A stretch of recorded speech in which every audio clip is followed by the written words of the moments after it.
Hello and welcome to the Join Dota League Season 3 here on HeflaTV 1. Oh my goodness, it looks like I'm not loading into the game. Well, hopefully we'll be able to get into the game quickly and oh my goodness, this is looking like servers. Yes! Servers, we going to have Dota here. Finally, after much waiting, we are going to have a game of Dota played by both of these teams. Well, that said, I'm going to be your caster here today. I've been sitting in the chat for pretty much like 2 hours, waiting for some Dota games to be happening, and well, we're going to have this first series, and well, it's probably going to be the last series cast on here on HeflaTV 1, which will be between BoraDota as well as Kiilstofte.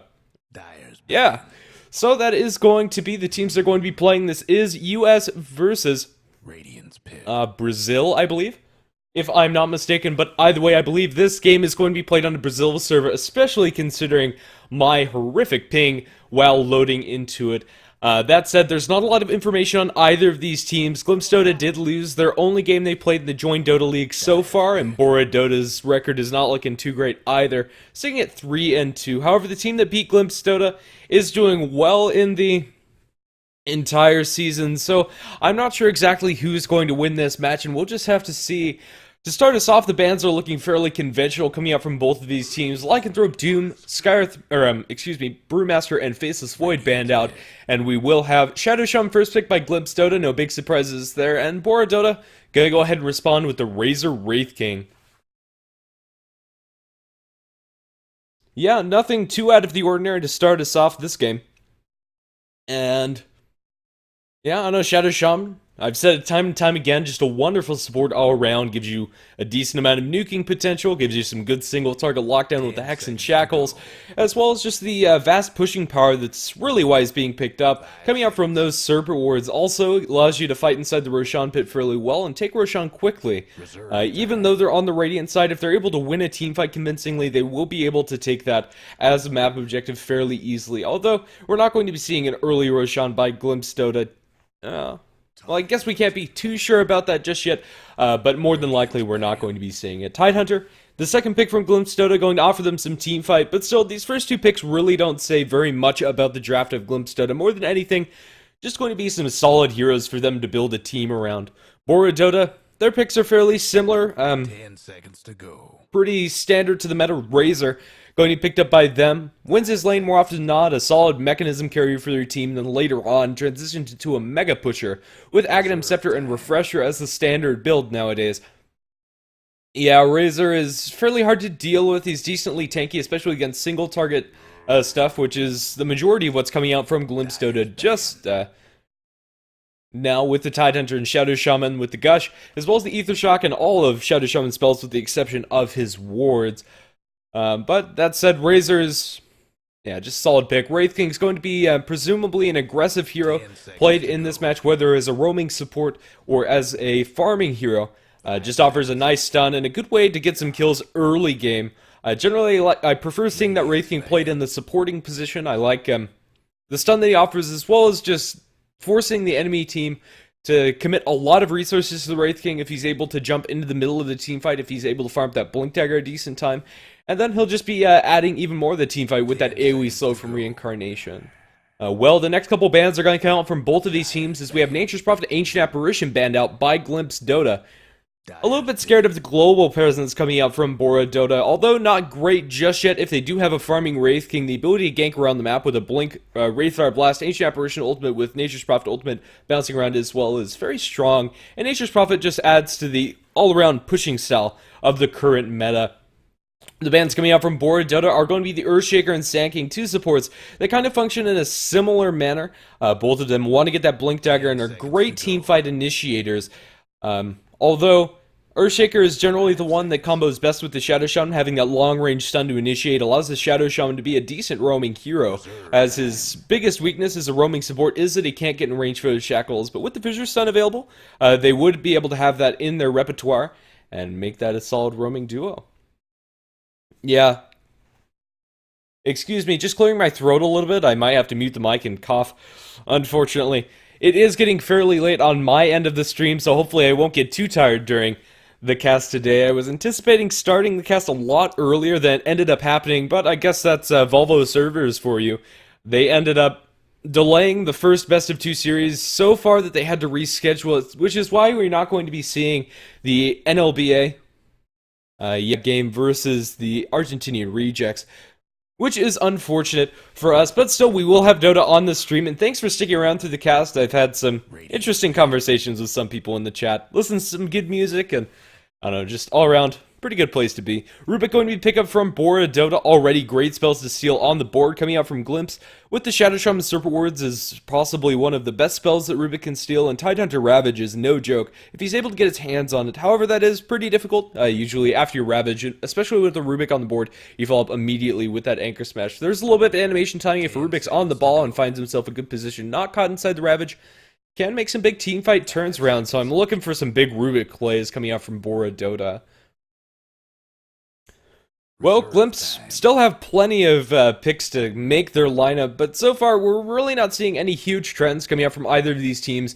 No huge 5-man deathball pushes like we've been seeing in the International especially, and the meta afterwards. Glimpse Dota can go ahead and pick themselves up a Viper, another tanky frontliner, to go along with that Tidehunter.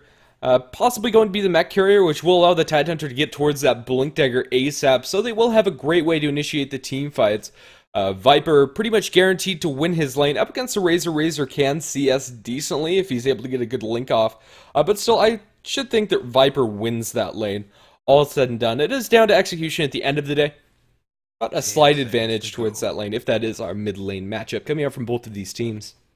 5 seconds.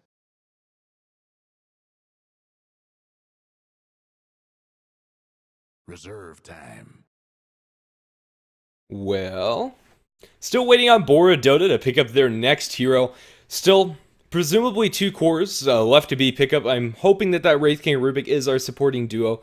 But if they do want to pick up another support, they could bump that Wraith King up to a farming position and just help to accelerate his farm, possibly picking up an early hand Midas to get to level 16 ASAP, an early Blink Dagger to try to get some aggressive kills, which is generally my preferred build when seeing the Wraith King, but at the same time, still plenty of options for BoraDota. This pick is really going to set the pace for a lot of the rest of the draft from both of these teams, and yeah, it is kind of hard to analyze drafts currently, as a lot of the heroes being picked up are very versatile in the ways that you can lane them. Tidehunter, although usually seen towards the off lane, in certain matchups can be played mid and also can solo the safe lane. I'm hearing police sirens outside, so hopefully that's not picked up on stream. And we are going to have a Lich final pick coming out from BoraDota. That will make sure that the Wraith King is going to be our farming hero, and I'm assuming this is going to be an aggressive tri-lane coming out from BoraDota, depending on what the Glimpse hero is going to be that they will be farming up the safe lane with. This could be a safe lane Viper, and in that situation, maybe going aggressive isn't the best option, but still they have decent killing potential. They have a slow coming out from the Lich, as well as the double stuns from the Rubik's Telekinesis, as well as the Wraithfire Blast of the Wraith King himself. So let's see how Glimpse Dota are going to go about working with this. Lich as a support, I'm not a huge fan of. He's pretty much built to win the lane that he's up against, and if he doesn't do so, he's going to fall behind fairly quickly.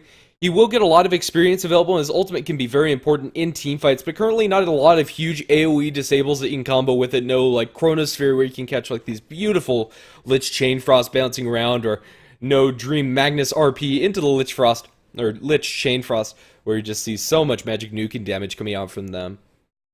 Yeah, so not a huge fan of Lich pickup, but it definitely can work out for BoraDota. I don't think either team has really gotten a huge edge as far as the draft is concerned. I'm inclined to like Glimpse's draft a little bit better if it was mine, but we'll have to see how this is going to work out for them. There's still a Death Prophet in the pool, and honestly, I think that Glimpse could get away with that pickup for themselves. Send that farming towards the safe lane, mid the Viper, or if they anticipate the aggressive tri-lane coming out from BoraDota, you could also throw the Death Prophet towards the mid lane, and then have the Viper as the farming hero that's going to be up against the tri-lane of BoraDota. Yeah, would make their push a lot scarier to go along with that Shadow Shaman. Not a lot to stop that push, as much as D-push is nice. Scarlet Mage will be the next pickup for Glimpse. They will be picking up their secondary support. This support duo is excellent at zoning out offlane heroes, which I'm assuming is going to be BoraDota's next pickup. With the Ether Shock as well as the Arcane Bolt, you're going to need just an absolute truckload of regen to stand up in that lane for any amount of time. And yeah, they definitely can get some kills together. The slow coming out from Concussive Shot allows Shadow Shaman to get in range for those shackles, which makes them a solid roaming duo as well. If they're able to pick up a smoke early, they could make this Razor's life pretty difficult. Lifestealer going to be the ban coming out from BoraDota. I'm not entirely sure why they banned out the Lifestealer. There's no natural carriers of that Lifestealer bomb. Shadow Shaman can potentially carry the Lifestealer once he has a Blink Dagger to initiate. But later on, it's fairly lackluster, and BoraDota have decent tools to deal with the Lifestealer. They have the instant disable coming out from Rubik's Telekinesis, the extra armor from Lich is wonderful against Lifestealer, and Razor, one of the traditional counters to Lifestealer. With that static link stealing his damage, it's very hard for the Lifestealer to really get in range, and Razor, a good hero at kiting him around. Anyway, so yeah, I'm not sure if they should really be scared of this Lifestealer pick, but then again, a hero that they don't want to deal with. BoraDota round out their team with a Bristleback. Now, Bristleback, I'm not really feeling it in this draft. I think Teamfight Initiator would have been a better choice for them, especially on the dire side. Bristleback can kind of fall flat on his face as far as the landing stage is concerned. I don't think he's going to be able to stand up against these supports coming out from Glimpse. That said, Bristleback can be a very tanky frontline hero that's going to absorb a lot of the attention coming out from Glimpse Dota, which would allow the Wraith King as well as the Razor to run rampant through the teamfights. But still, I think Glimpse have the more well-rounded, solid lineup. Tinker, the last pick for them, and right now there's just nothing that BoraDota have to deal with this. They're able to get away with a 5th pick Tinker, which is pretty much unheard of in this current meta, and if this Tinker gets off to a good start, which he should, Lich Rubik, not your best roaming duo to get the kills on the Tinker early on, he's going to pretty much have a field day. I think it's mandatory that BoraDota go ahead and block this Tinker's Ancient Camp, as well as his jungle towards the side of the mid lane, before this game starts, or really starts, so that this Tinker does not just get off to an absolutely explosive start and run away with this game. That said, although I do favor the Glimpses lineup, there's still plenty of potential for BoraDota to bring out a win, and I'll go ahead and introduce our teams. Glimpse Dota going to be playing on the Radiant side with Milieu, Tinsel, Sidley playing on the Tidehunter, the mid Tinker going to be taken up by Lutz.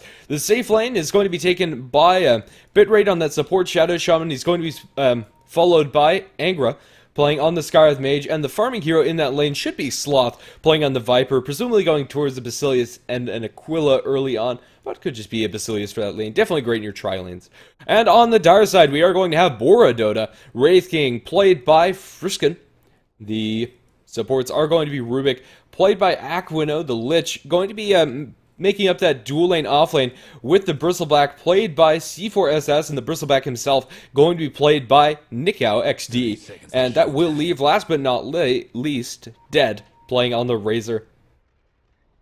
Yeah, no huge aggressive movements coming out from either team. I do like this move of the Rubik to block out the Tinker's Ancient Camp with that sentry. Honestly, I think it's worth committing an Observer Ward just so you don't have to reward that later on. But if they rotate around, I think they can consecutively keep that camp blocked up so the Tinker doesn't have that easy access to farm. That said, he still has his large camp as well as medium camp. Really hard to shut this Tinker down. But GLHF will come out from both of these teams, and, well, level, or 0 minute rune is going to spawn towards the top, but Invisible Rune not going to go spotted out, or picked up rather, spotted out by the Dire, but not picked up by anybody just yet. The supports are committed down towards bottom, and yeah. Lich Bristleback offlane is going to do decently well, but I think Viper is just going to be able to dominate him as far as CS is concerned.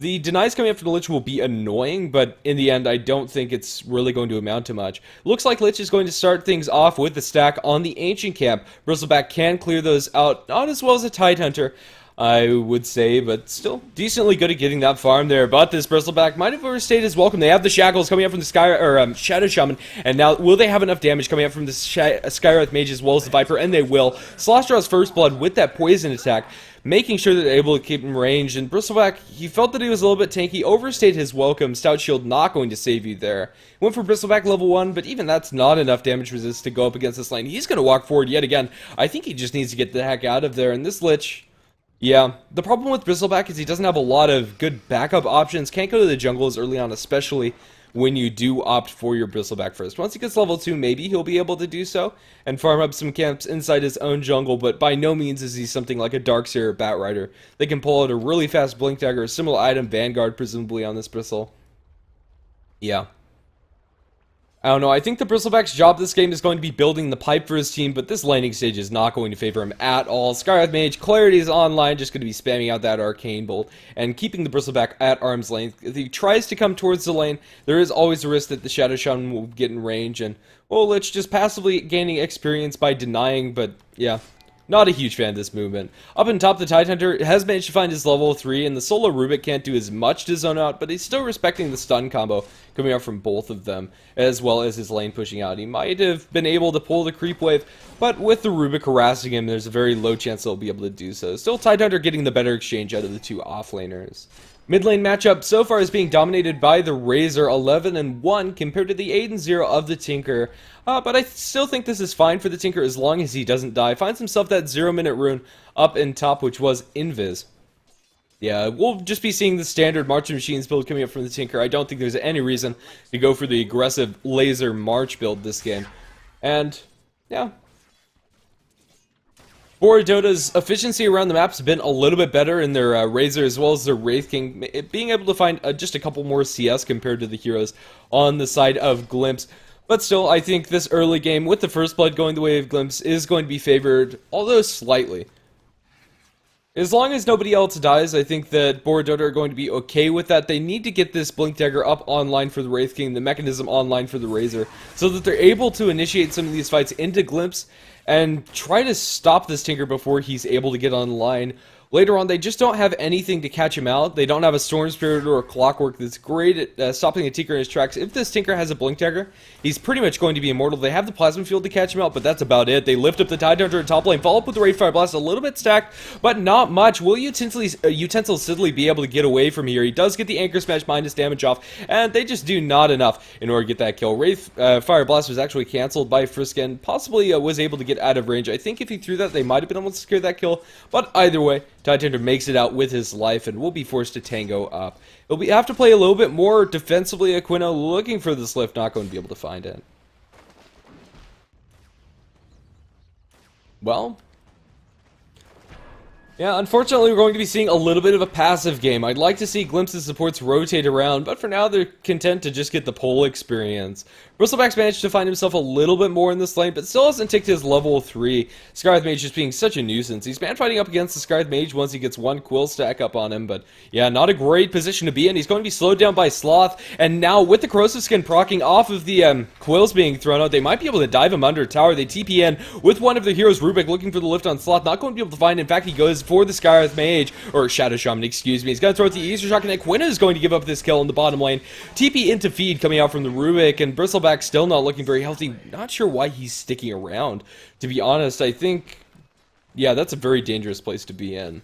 He does have a ward giving vision over these support rotations, so he might be able to find himself a little bit of experience, but if Sloth just positions himself a little bit more aggressively somewhere around this zone, Bristleback would have to leave the lane. He'll get this level 3, and it looks like he'll just straight up back off. No salves being ferried to him on the courier.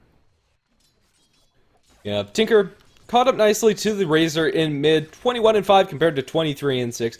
So nothing really being lost here. He hasn't stacked up his mid camps, which I'm not a huge fan of, but his Ancients are now available, as that Sentry has expired. So I'd like to see him start stacking at least one of those two camps. Either the double stack over here, or the Ancients yonder. Yeah, Viper sending something out to himself on the courier will be the completed Basilius as well as a salve. No big items coming out just yet, but will help him exert a little bit more lane dominance over the Bristleback and potentially put a little bit more pressure on the lane. Although Bristleback is decently good at pulling off the creep aggro, and he should be able to secure himself at least a little bit of security. He will be forced back by the Viper, and I like this positioning coming out from Sloth a lot better. Middle lane, we have a dive on the Razor. They shackle him up. He's silenced as well. Can't get any spells off. No static link coming out. But he's just too darn fast with the 1 point in up in stale current. It's going to be enough to stop this dive. And the Scarlet Mage going to be the one giving up the kill instead. Yeah. The Shadow Shaman as well as the Scarlet Mage were just diving too quickly, and well, the Razor's going to get a kill on the Tinker, and a disaster for Glimpse. Roshan not going to get the last hit on the Shadow Shaman as Bristleback cleans that one up, and suddenly 3 kills being fed the way of BoraDota, an absolute, yeah, train wreck coming out from that attempted dive on the Razor. Yeah, an ill-advised move. I don't think diving a Razor that far back towards the tier 2 tower is by any means a good move, and we'll have to see how this is going to pan out for them. Tinker dying is not what they want to have happen. He didn't buy his Soul Ring before dying, just going to be rushing straight towards that Boots of Travel. Again, a move that I'm not a huge fan of. On the Radiant side, getting your Soul Ring first allows you to farm up so much quicker. Yeah, and he will go for the Soul Ring instead. Unfortunately, he wasn't able to buy that before losing some gold after that death. Still, no stacks available. The Ancients unstacked. It looks like Bitrate is going to remedy that, as he does auto-attack the golems, and that should stack effectively for him. Skywrath Mage also making some stacks up in his own jungle, gets a large camp stacked up for the Tinker, and he'll be able to farm all three of these camps simultaneously. Also, if you drop a march this direction about 51, you can stack in an additional time for both of these camps, depending on where you walk. So the Tinker could potentially get a lot of farm out of that triple stack area and get the Boots of Travel online very fast. Seeing about 500 gold currently, we should be seeing them at least done by 11 minutes, but I think he could get them faster if he really wanted to.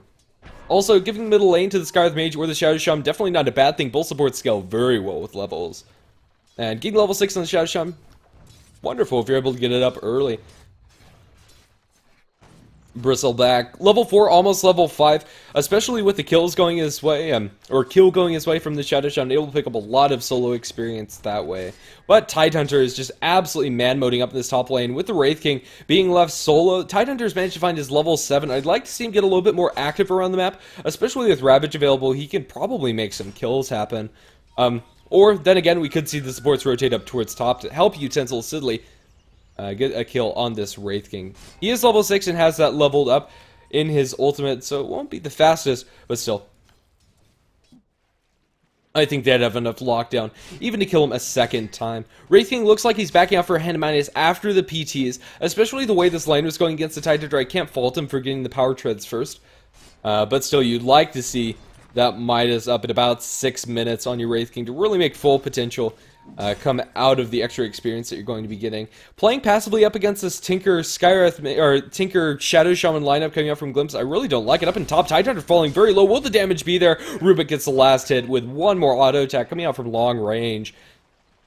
Well, Tidehunter overstayed his welcome. He didn't want to waste Ravage on that.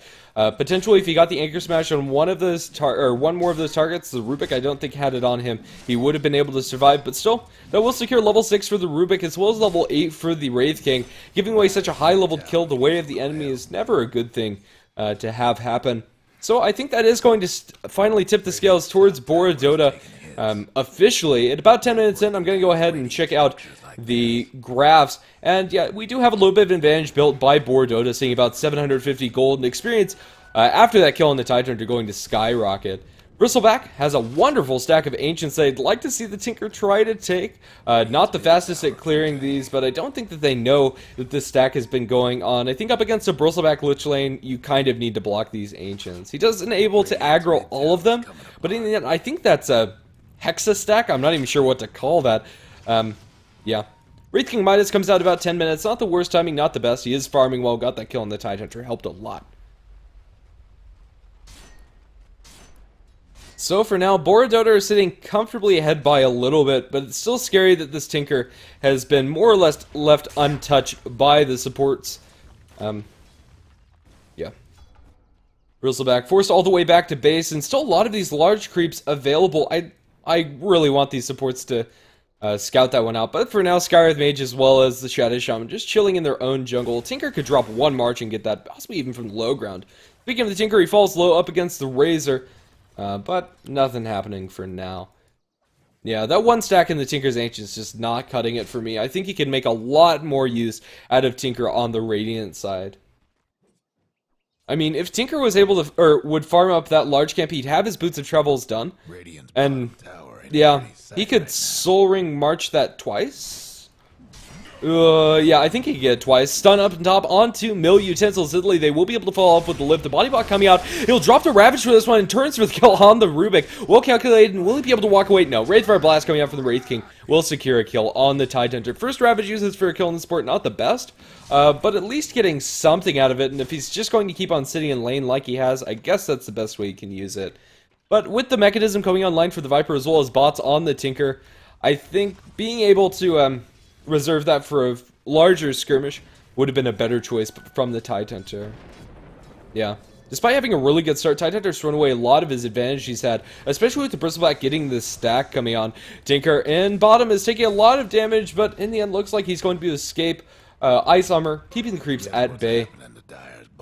Yeah, Viper has scouted out these large creeps, and it looks like he'll be able to snag one of these last hits. Rubik really needs to kill that big black dragon. Trying to save it for the Bristleback is a little bit risky here. Yeah. Tinker should have his booster travel flying to him on the courier, and he does, as well as 500 gold on top of that. Yeah. Rubik just playing guard duty on these Ancients now that they have been scouted out by the Viper. TP down to bottom coming out from the Tidehunter. Without any Ravage, it's doubtful to be able to get any kill. Maybe they'll be able to play aggressively. However, Rubik trying to sniff out where this Tinker has gone to. Currently, he is up top marching away. Yeah, Tinker is low, but he'll be able to TP back to base. No problem for Mr. Tinker. Wraith King, I'd assume, is working towards that Blink Dagger with the gold that he's saving up, but I don't know, in comparison to the last couple of matches I've been casting, this one's being very passive, which is unfortunate. I absolutely love watching these huge team fights. Pretty much most of the kills have just been the offlaners giving up a little bit more than they'd like to, and pretty much no huge rotation that's coming out from these supports. Scarth Mage just sitting mid, working towards this level 6. Shadow Shaman also nearing towards level 6, and once they have those tools, they should be able to start 5-manning down the towers once Ravage is up and once they have those ultimates as well. Yeah, Viper on the bottom lane has managed to pick up his mechanism after the Aquila. It does have enough money to build the power treads as well. Yeah, stack still hasn't been taken by the Tinker, and a little bit of misplay I feel coming up from Shadow Shaman, not checking the clock, being able to stack that. I know I've been harping about Ancients this game quite a lot, but especially with Glimpse team composition, Tidehunter and Tinker are possibly one of the two best heroes at abusing the Ancient stacks, and yeah, I think there's not a lot more to say about that, so I'll just stop trying to do so. Up in top, Tinker TP's in and cancels his TP. Tier 1 tower is going to take a decent amount of damage. Here comes the Tinker and drops a rocket. It's not going to land. Don't think he had vision. It is nighttime, so Wraith King is going to be outside of his range of sight, and we'll just pull the creep aggro off of the tower, although it is still taking some decent chip. Yep. Shadow Shaman takes his level 6, so that just leaves the Scarth Mage to get his. Not the best setup for any Mystic Flares coming out, but they have plenty of lockdown. If you're able to shackle somebody in place, that is decent enough to get the full barrage of damage off onto a single target. Yeah, Lich has kind of been pretty quiet this game. Just stacking up those Ancients for Bristleback and denying creeps in this lane. His experience damage has been decent, but I'm not sure it's been enough. Tinker comes in as well, and they want to take this tower, and they should be able to do so. I don't think that BoraDota are going to be able to defend. They will start committing some heroes down as they have the Bristleback Lich as well as Rubik down here. Razor looking for the wraparound. He's invised up, and now with the Wraith King TP, and they want to go. They're running through the Marching Machines, however, taking a lot of damage in Friskin. With the Tidehunter ult being committed, they're going to lose the Lich as well as the Wraith King ultimate in the very start. Now, double kill for the Lich as the Lich ultimate continues bouncing around, but 4 heroes dead if you include the Friskin ultimate. Aquino should be able to get away, but Friskin not going to be so lucky. Poison attack just too strong, slowing him down even though he's doing very little damage. They won't dive the tower forward, but yeah, diving into the Marching Machines is an absolutely critical mistake coming out from BoraDota. That last team fight, it does too much damage, especially when maxed out, and yeah, they just couldn't do anything. They need a pipe desperately on this Bristleback.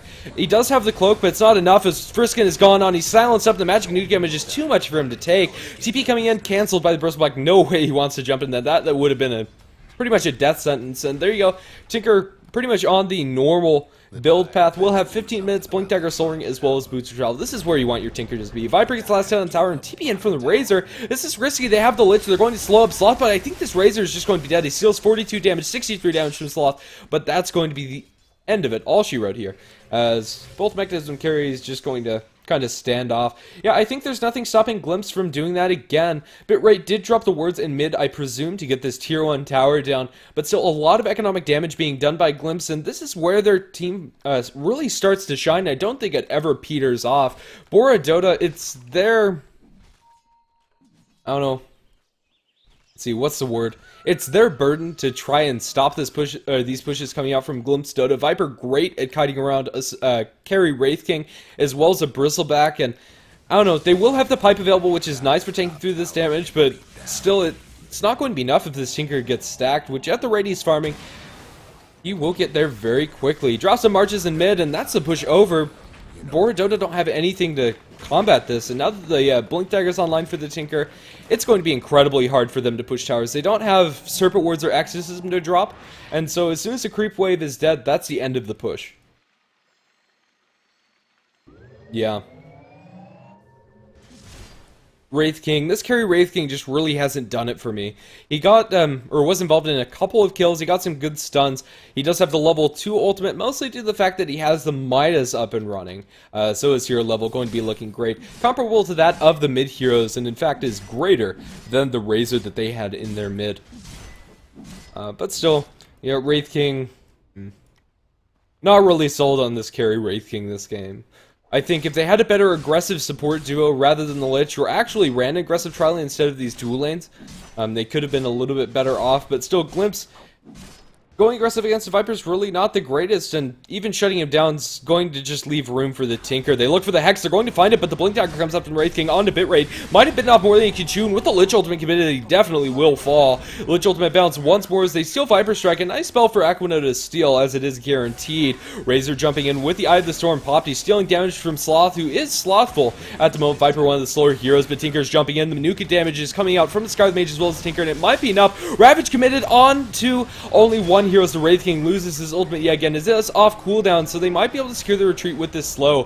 Aquino still being slowed up by the Viper, but Wraith King going to lose his life. Rockets go out to the Lich. Lich going to be slowed down by the Gush, and Laser from long range will give Lutz a killing spree. And now the Rubik tried to juke out. I think they could have made a clean escape there, but the support's hanging around too much. It's going to give this 3 kills towards Glimp, and almost for sure going to be another tier 1 tower going their way.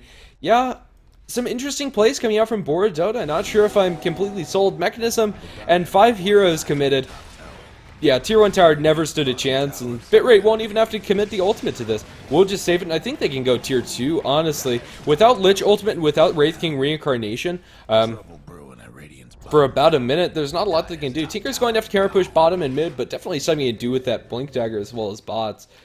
For now, Glimps are going to back off and just let the creep wave naturally push into the lane, but they might be able to catch somebody out inside their jungle. Bristleback will back off after realizing that some heroes are here, but farms up this little stack that could cost him. But what is going to cost him is the Wraith King dying up and top. He TPs to the tower and then just gets caught out by every single hero bar the Tidehunter. There, yeah, just a really nasty spot for him to be in. That's your Tinker Dagon coming out at 19 minutes. And with the Ancient Seal on somebody, a full barrage from the Tinker is pretty much going to insta-gib any one of these heroes, possibly with the exception of the Bristleback, who will have his Hood of Defiance. But yeah, still not looking pretty, especially if he is from behind. I think Bristleback can survive. But with the Skywrath Mage ultimate on top of that as well, not a chance, buddy. Up and top, Serpent Ward's committed to the tier 2 tower, and Rubik dies to a rocket, falling him all the way back behind the tier 2. I thought he would be just fine, but yeah, rebelling on a little bit as they might be able to catch it to Razor as well. He throws it to Lager as well as the Dagon, but Razor, very good against those single target nukes and will be able to back off, but it just feels that BoraDota are just bottled up. There's nothing that they can do at this point. 12-6 is our kill score, and I'll go ahead and take a peek at these graphs nearing about 20 minutes. And, well, although the gold graph is not hugely in favor of Glimpse, I mean, it is a 7.5k lead for them, as well as the experience not being unsurmountable. Just with the way these drafts are positioned, I think that BoraDota needed to be leading at this point in the game to really have a grasp over the win. Bitrate is, or excuse me, the Tinker going to be leveling up his Dagon as in lieu of going for an Ethereal Blade. I think going for Ethereal Blade instead of leveling up your Dagon all the way to 5 is a better option, but getting up to 2 or 3 is also a decent choice coming out from Lutz. It's mostly up to personal preference, I feel, when you're playing in a game like this and don't need the defensive capabilities coming up from the Ethereal Blade. But I think getting the Eth Blade is just wonderful with their team. Skywrath Mage as well as Shadowshun put a decent amount of nuking damage, and not to mention the Dagon coming out from the Tinker as well as rockets. Yeah. Although, not my favorite item choice coming out from the Tinker leveling up that Dagon, I think it's still solid. Bristleback up in top, he's going to get 1 barrage from Lutz. Lutz doesn't have a lot of mana to pursue this, but we'll be able to farm up a lot of creeps, and just look at the gold plinking into Tinker's pockets. We're at mid, we will have a tier 2 tower yet again falling in favor of Glimpse, not even an attempt at a defense coming out from Bora. It's not looking too pretty. Bristleback will have the pipe available. Now, this is a huge pickup. I think, yeah, this might allow them to actually defend up against the Tinker. Tinker, although his Marching Machines goes through BKB, it does not go through the magic damage block of the pipe. So we will be able to keep the creeps alive if they're able to win a fight, and even more importantly, we'll be able to block a lot of the damage coming out from Glimpse, as they don't really have a great physical damage carry. Viper can transition into that, but he went for Aghanim Scepter as well as the Mechanism, so more or less just tanking up. Yeah. But later on, we might see Manta Style, Butterfly, MKB even. Not sure they'll get that unless there's a Heaven's Halberd in the Wraith King. Not sure what Shadow Shaman was doing there, dropping a word, potentially. Just got caught out. Now we have a smoke coming out from Bora. Yeah. As it is late, I did miss that Shadow Shaman kill, unfortunately. It looks like they're gearing to go for this Roshan, but it's going to be fairly obvious that they're doing so, as Glimpse have lots of good wards to spot out their jungle, but they're going for the big wraparound. Will they be able to find a good initiation here? They jump onto the Sky with Mage, drop the Lich ultimate onto him as well. It bounces to Hydra, but the Ravage is going to be onto 3. The pipe has been popping, it's already been broken. Will they have enough damage? The Tinker's jumping in. He will just back off towards the top. He doesn't have a march down on the ground, and it looks like this might be the fight that Glimpse lose. Hydra falls, even being tanky, Sloth and Tide are still going to drop. He tries to get the return kill on the Viper, and he might be able to, or Razor, he might be able to get tick damage, not going to be enough. Corrosive Skin, yeah, not the strongest at bringing down those targets, and well, BoraDota going to be able to find themselves a one fight, a very much needed one at that, and also they should be able to grab themselves a little bit of map control by getting this tier 1 tower.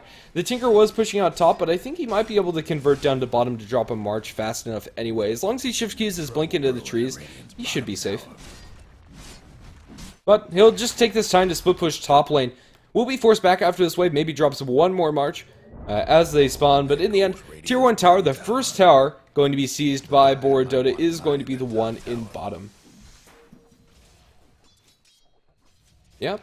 I don't know, this is a completed Aghanim Scepter for our Shadow Shaman at about 23.5 minutes, which is great farm for the support. Despite them losing that last fight, I think in a pure 5-on-5 engagement, they'll be able to win it handily. Yeah. Tinker, Dagon level 3, I think this is the time where you back off for your Ethereal Blade. I don't like going the full Dagon 5. We'll see. We'll see. Yeah, especially up against the Bristleback and Wraith King and Razor. I think Ghost Scepter is a great item for keeping yourself safe. Magic nuke damage does come out of the supports as well as the Wraith King stun. But still, I don't think it's bad by any means to have that 40% when you can guarantee just a Ghost Scepter TP out. Oh, Razor just takes too much damage from the Tinker. He might be looking... No, I was kind of hoping he'd just rearm and go straight into the Razor with that. Forces the Razor to TP out and does purchase up his Dagon level 4. So we are going to see the big zap stick coming out from the Tinker. I don't think he's snowballing enough to warrant this, but there's going to be a fight. They find out the Bristleback farming up. He tries to TP up with the Shackles for long range. We'll be able to get it. Aquino steals the Serpent Wars, and this could be huge. He doesn't get the Aghanim Scepter buff, unfortunately. Rubik would need his own Aghanim Scepter for that one. Yeah, might be pivotal if they do decide to push into this further. If they saw that that was stealed, which they should, as long as bitrate was paying attention, they should back off and not try to force this issue. Well, Tinker, I think he'll just drop one march onto this creep wave to make sure that the creeps stay inside the enemy base. I don't know, this is a little bit risky coming out from Glimpse. As long as they get a solid initiation, they should be fine. We do have a smoke coming out, looking for the wraparound, but I believe it was popped, and Bora not going to end up pursuing that. Wraith King working slowly towards a Mjolnir, but only having the Maelstrom. He's not right-clicking particularly hard, although the wave clear is going to be nice, especially with all of these lanes being pushed out by the Tinker. But still, not a great place on the map for them to be farming. Honestly, I think even this aggressive move is a little bit risky. They might be able to catch out the slow Shadow Shaman. He tries to TP out. No way to cancel that from the Razor. Blink Wraith King. They will be able to cancel it with the Wraithfire Blast and a crit, getting the style points on that last kill. Tinker is in the vicinity, but blink away, he should be just fine. And Viper also under tower. No way that they're diving him, but the kill score is evening up a little bit. Putting a little bit of dent, I'd assume, or at least keeping the gold advantage even, as Glimpse still have pretty much complete map control. The bigger difference is going to be in the experience graph, which has dipped down quite a bit. Dar fortifies their structures. Not entirely sure why. I believe they were just getting a little chip, but they're going to stun up Sloth behind the tier 1 tower, and with the Viscous Native Glue, they might be able to bring down the Lich Chainfrost, getting good advances, but then it goes to the creeps with the Sky's Made Flirts, dropping the Wraith King down low, but not enough. That Lich ultimate just did so much in that fight, and it's keeping on bouncing. And back to heroes it does go. Skywrath Mage, he's getting chased down by the Bristleback, and with that extra move speed, it should be a fairly easy kill to take. Tinker's forced back into his tower, but he's going to be gooed up, as well as that damage coming out. He's going to cancel his blink. No way they can get out of that. Oh, I almost would like to see them die with that, to be honest. With Wraith King still having his ultimate, I think getting the kill on the Tinker is worth it. But they will go ahead and back off for the objectives and allow the Tinker to live. For now, they jump in with the Wraith King. He's going to lose his ultimate with the Dagon coming up from Lutz, but Lutz is going to lose his life, and the Skywrath Mage... I don't know, no YOLO plays coming out from Bora. They're going to settle for the tier 2 tower, and a little bit of chip onto tier 3, possibly forcing out a buyback from the Tinker. And just like that, the advantage coming out from Glimpse has pretty much all been thrown away, just not playing very... let's see, bridled or disciplined, rather. That's the word I was looking for. Lack of discipline coming out from Glimpse in the last couple of pushes.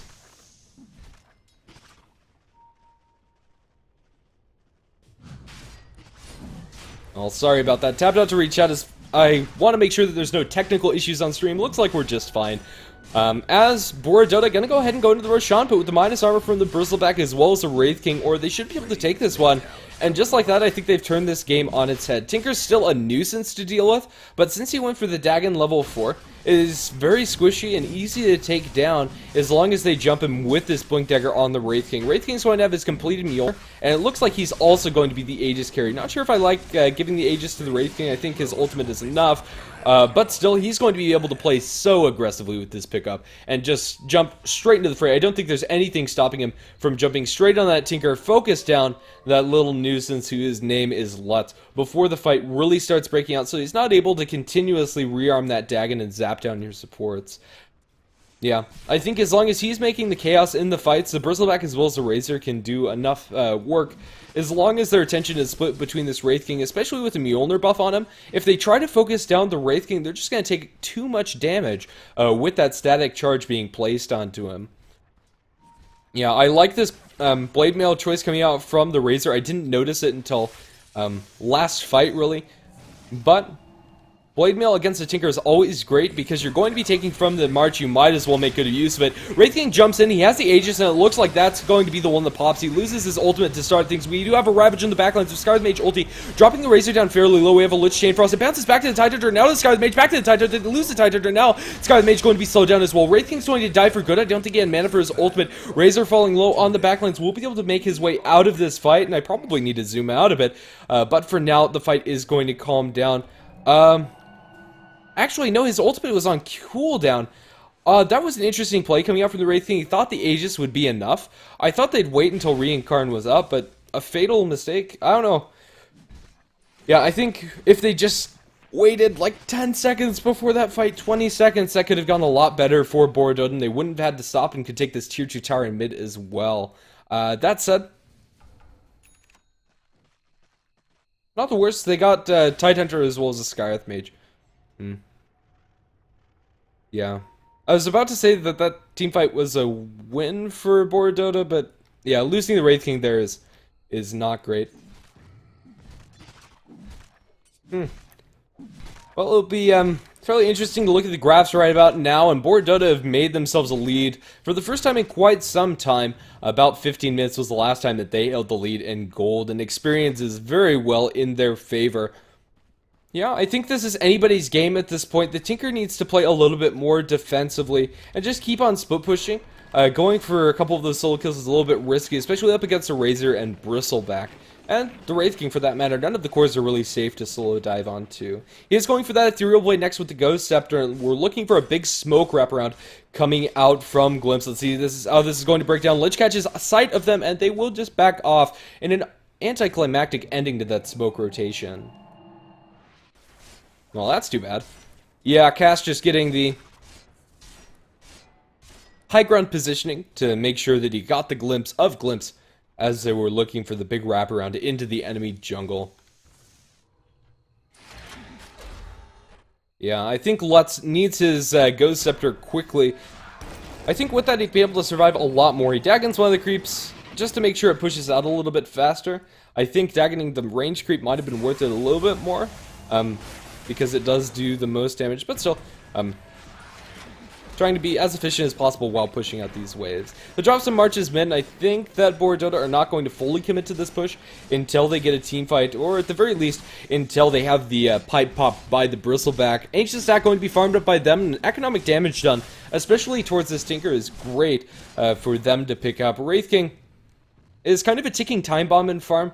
Midas has been paying off for a little bit, and he's been able to find the Mjolnir. Well, now they're going to find the Viper. They jump on the Sloth. He's a very tanky hero, however. They steal the damage. Here comes the Ravage onto all 5 of the enemy heroes. Lich Chain Frost is continuing to go through. The Mjolnir is doing decent damage. It looks like Tide's going to be the first casualty of war. Wraith King loses his ultimate. This time it's off of cooldown. Bristleback is being dagged down by the Tinker, and the fight's continuing as Viper gets focused down, and Shadow Shaman, Scarlet Mage gets a kill onto the Wraith King. He's just falling too low. Tinker trying to TP out. He looks like he'll be able to make it, and yeah, very interesting engagement. Both these supports very low. Just couldn't save that bottom tower. Yeah. Not sure what happened. Rockets from long range gets the kill. Triple kill for Lutz, and Lutz might be able to clean up these supports as well. Rubik four-steps himself to the high ground, and, well, Lich just going to make himself a very interesting juking path. Will TP back to base eventually.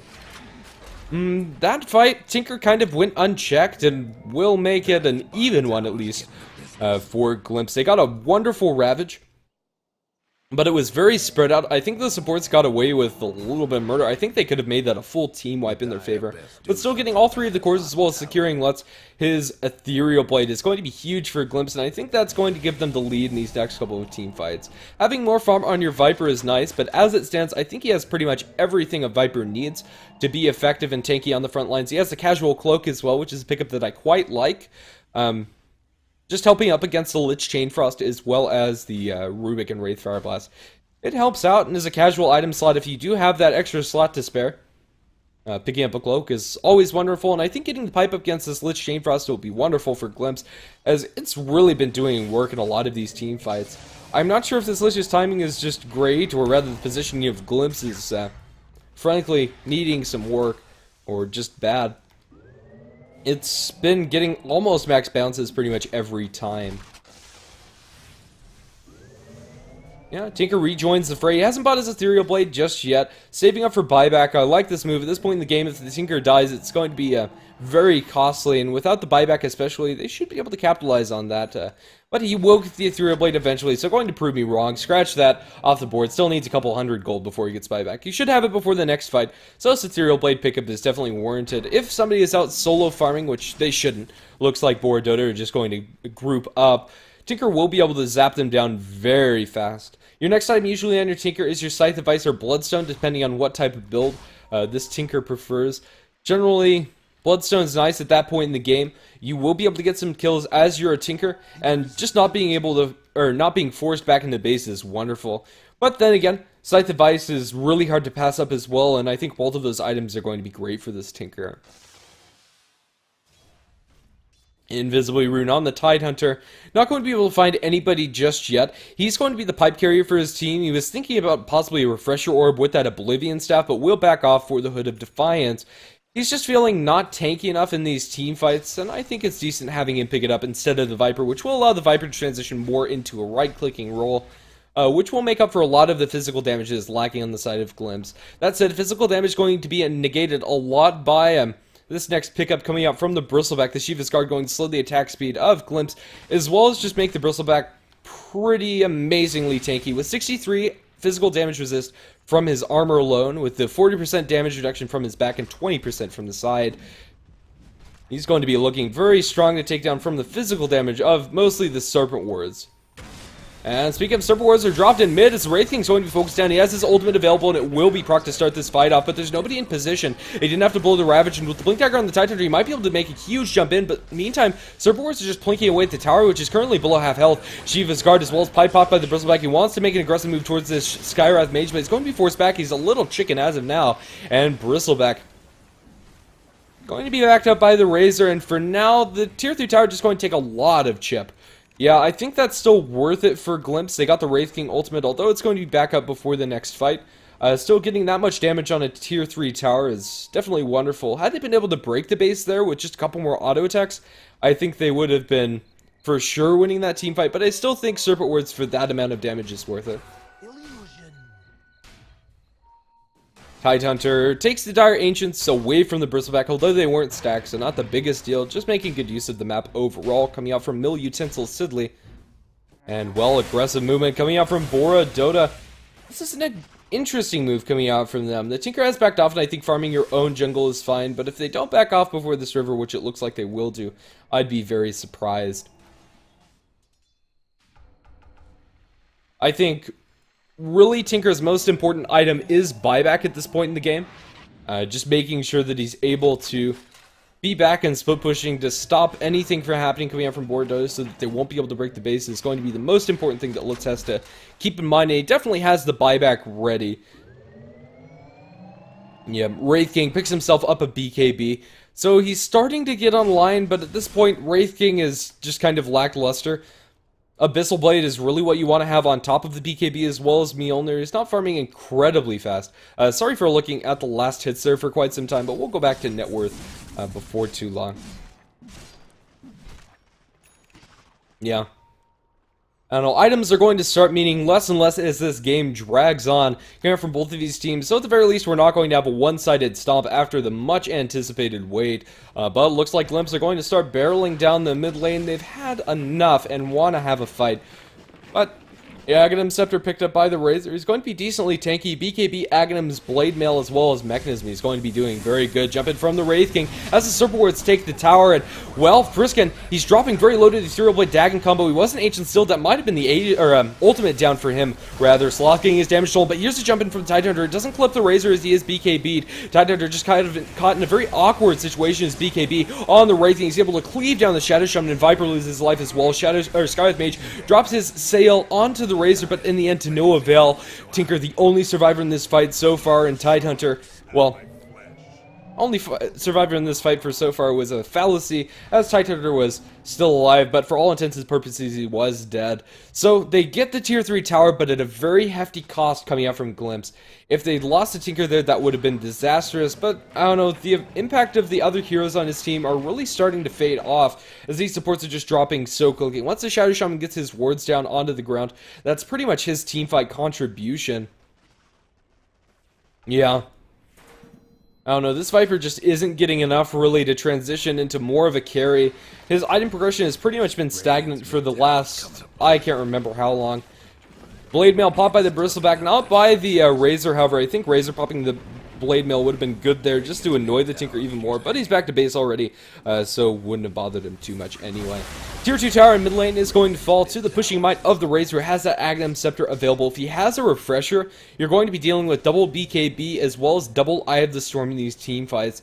And if they have that fight, BoraDota are going to be looking wonderfully. I think Glimpse Dota for the longest time had a great advantage in this game as far as their ability to take the fights, but with just a couple too many pushes up onto the high ground of BoraDota, they've fed away a lot of that advantage, and right now this Tinker just isn't cutting it. He has a lot of gold stored up, but this Ethereal Blade Dagon isn't doing enough damage up against these BoraDota heroes. It does plenty of damage up to that creep. Insta-gives the Centaur. Poor thing. Yeah. Roshan back up again, and it looks like BoraDota are going to be able to get this one. Although the Roshan last time didn't really amount to much, it was pretty much fed away by the Wraith King without his ultimate available, so he wasn't able to come back for the third time. But still, I think giving away the Roshan is a pretty big mistake from Glimpse. They're just not able to hold on to the map control like they were earlier on in this game. And now BoraDota are looking great. This Wraith King with the Aegis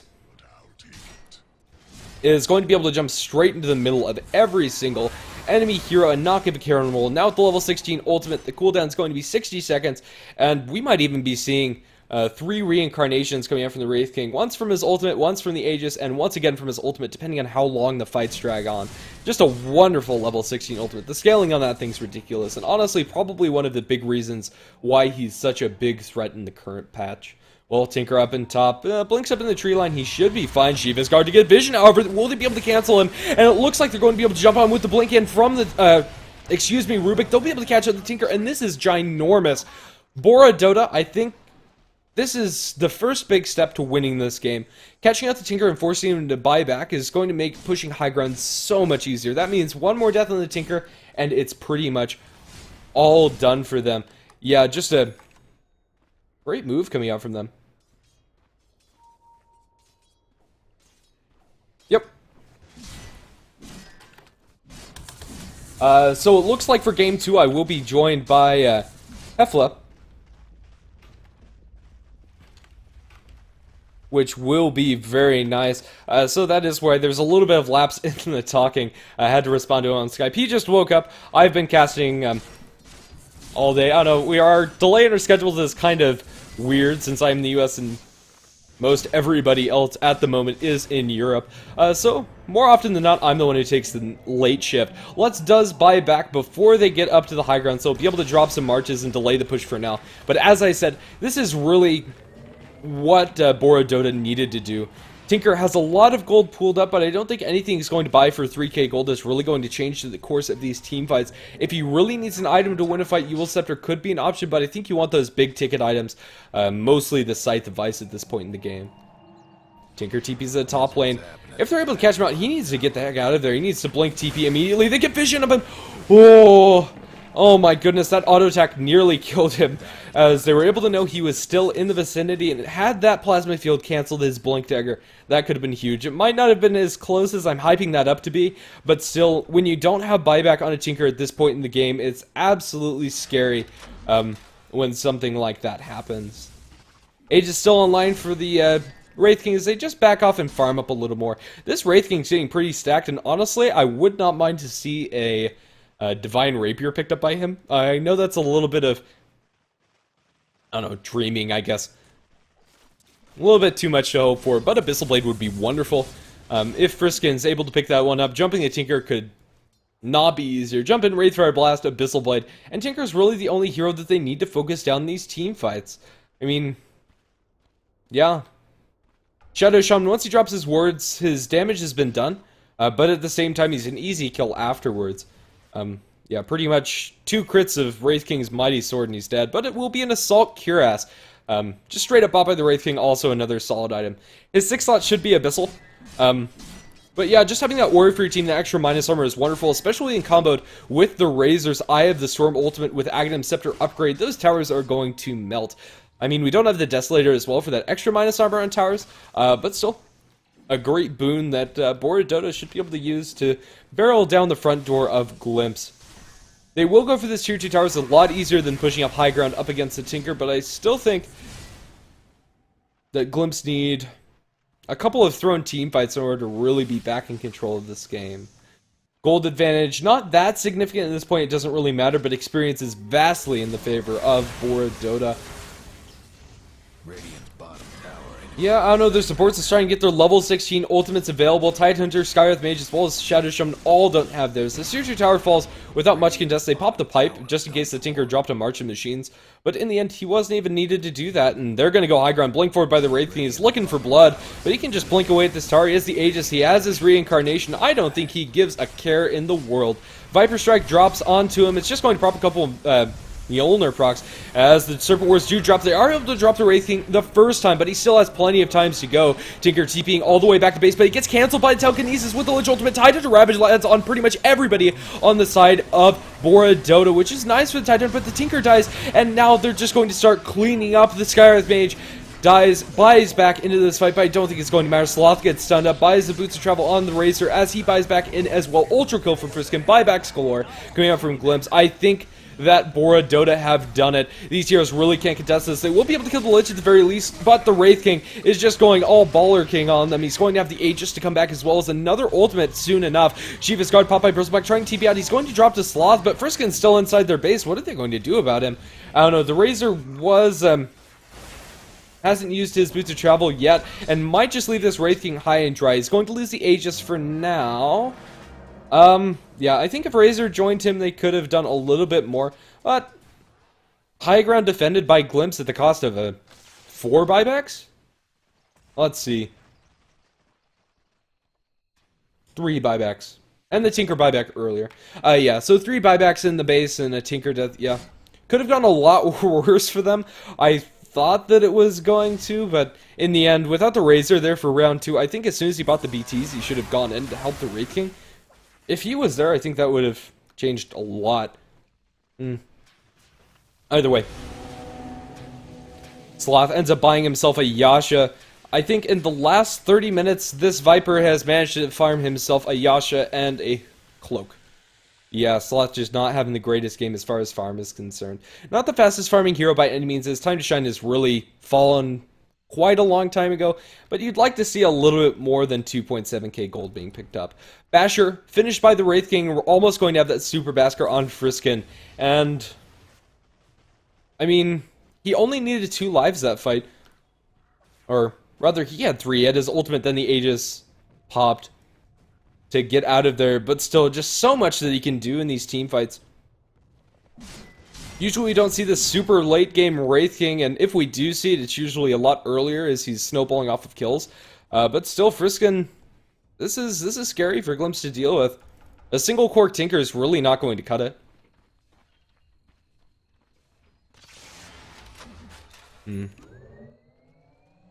Yeah, comeback potential for Glimpse is fairly scarce.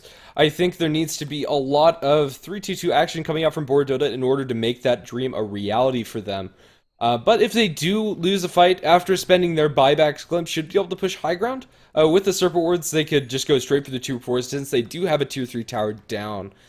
Rubik picks himself up at Kiilstofte, yet another way to cancel TPs coming out from the Tinker. As well as the damage canceling is Blink Dagger, also a great way to catch him out with that Blink 4 staff on Rubik. Kiilstofte is, I think, a solid pickup. Really, the only hero that anything needs to be thrown out coming out from BoraDota is early on, at least the Tinker. If they're able to get him at the start of the fight, I think it's pretty much over for Glimpse. He will have his buyback available for the next team fight, which is what he's been saving up for. He does have the ultimate orb towards his Scythe device, but I don't think he'll buy that Scythe device early on. And I think if he does, I think that's pretty much game over for them if he dies in the next team fight. Well, currently, we're just waiting for that next Roshan. They probably won't be giving it to the Wraith King as he'll have a fancy new Abyssal Blade to fill up that last slot. And I don't think giving up the Blink Dagger on your Wraith King is worth it. I think just having extra mobility. Oh, Tinker, he's caught out by the smoke and he's going to be stunned up. I think this is terrible. They're going to lift him up as well. He's getting bashed. They seal the Marching Machines coming out from the Rubik and just cleave down. Friskin is too strong. They have the buyback coming out from the Tinker, but I think this is a pretty easy back off into Roshan, get the Aegis, push high ground, win game coming out from BoraDota. Yeah. This game has gone on for quite some time, but slowly but surely Glimpse are losing their grasp on what they had earlier on. Even though the lead is going to look pretty measly now. Not the worst, the gold earn was 10,000 at one point, but slowly but surely just a cliff down in the favor of BoraDota. Looks like we're gearing up for the high ground push. Tinker is going to be forced to buy back, and I think they should just back off and go for Roshan now. They popped the pipe, but I don't think there's no reason to hastily push up into the enemy at this point. But then again, if they're able to catch out the Tinker, as well as Serpent Ward's committed, I didn't actually see that, but Serpent Ward's down in the tower. Yeah, I think this is back Roshan, go back again without Serpent Wards available. Will there be a window of opportunity for that? I think so. Yeah, I think they'll have about, like, 30 seconds where they can push in without the threat of Serpent Wards. And, well, here's your Roshan with cheese this time. They can give the cheese to the Razor and Aegis to the Bristleback, I think, would be my favored choice, or possibly vice versa. I think those are the two heroes who should be getting the items. Just have Wraith King pick up his Abyssal. Yep. Well, Aegis to the Razor, cheese to the Bristleback, and no Abyssal just yet for the Wraith King. If he bought it, I don't think he'd have buyback. Actually, he would. Not sure why Friskin's not buying the Abyssal Blade, to be honest. Yeah, just a casual 6k gold on him. He'll walk back to base, potentially going to buy Boots of Travel here, and he will buy Boots of Travel. That makes sense, especially when you're dealing with Tinker, who is pushing out bottom lane very aggressively. He'll just farm this up and then go towards the rest of his teammates. He'll probably save for buyback before getting the Abyssal Blade, but I guess that makes sense given the situation. Yeah. I wasn't actually paying attention to Tinker for a couple of seconds, and I guess that's one of the greatest things about Tinker, is if you leave your eyes off of him for a couple of seconds, he's going to be able to push out a lane and push it out very close to your base, as well as push out multiple lanes. I don't know. So, good choice by the Wraith King in the end. But he's going to have buyback as well as Abyssal Blade very quickly, after getting all of those range creeps that were pushed in by the Tinker, and at this point in the game, these creep waves have a lot of creeps for the Wraith King to farm up, effectively double what you'd see earlier on in the game. He TP's down in the bottom without the Abyssal Blade. He's going to be just fine. Starts hammer away at this tier 3 tower. They do have the glyph available, which will delay a little bit of time out of the Eye of the Storm, but this tier 3 tower should fall very quickly. Server wards are back off the cooldown. They're just going to start cleaning them up, and I don't think there's a lot they can do. Friskin looks like he's going to lose him to ultimate after a 5-man Ravage comes out from the Tidehunter. They're going to lose the Aegis as well, but Bristleback still standing strong. He starts gooing them up with the Lich ultimate bouncing through. They're going to lose the Tinker. He's lifted up by the Rubik. He 4 steps away, but it's not going to be enough as a double kill comes out from Cast, and I believe that's GG. Buyback from the Shadow Shaman, it's not going to mean anything as he doesn't have those server wards available. Bottom racks are dead, and GG called out by Lutz. Wow, a long game compared to the early ones today, although it started off slow. We had a couple of great team fights, but yeah, Glimpse, I thought they had that game come about 25 or so minutes in, but slowly they just went for a couple of high ground pushes that weren't in their favor. They lost a lot of the ground that they were able to make, and yeah, that's going to be it for game 1, but this is a best of 2 series between these two teams, so let's see if Glimpse are going to be able to make a comeback and bring this series to 1-for-1 the Join Dota League Season 3. I've been your caster for Game 1, Grandis V, and I will be joined by Game 2 by HeflaTV, who has woken up after sleeping a well-deserved rest at that. He casted for quite some time earlier on, but I won't be alone, and you won't have to solely hear my voice for Game 2. That said, if you like the casting we do here, you can follow us on our English channels at HeflaTV1 and HeflaTV2. You can find the VODs at youtube.com/HeflaMoke, and our social media sites are both on Twitter and Facebook at HeflaTV. We do make fairly frequent updates as to when we're going online with the cast if you want to find when games are going on. So for now, signing out, but don't go anywhere as Game 2 coming up shortly. See you soon.